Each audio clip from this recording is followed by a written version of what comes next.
আজকে আমরা জানব ভগ্নাংশের সরলীকরণের জন্য আমরা যে বদমাশ রুলস ইউজ করতে পারি সেটা নিয়ে। এটা কিভাবে আসলো? পি দিয়ে ব্র্যাকেট বা বন্ধনী, ও দিয়ে অফ বা এর, ডি দিয়ে ডিভিশন বা ভাগ, এম দিয়ে মাল্টিপ্লিকেশন বা গুণ, এ দিয়ে এডিশন বা যোগ, এস দিয়ে সাবট্রাকশন বা বিয়োগ।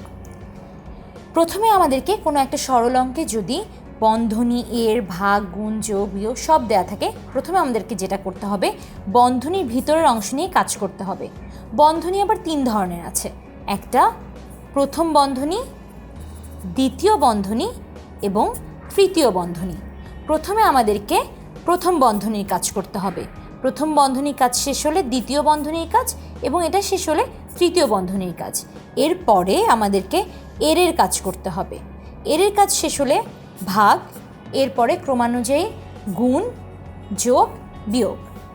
এভাবে আমরা বদমাশ রুলস ইউজ করে ভগ্নাংশের সরলীকরণ কিন্তু খুব সহজেই সলভ করে ফেলতে পারবো।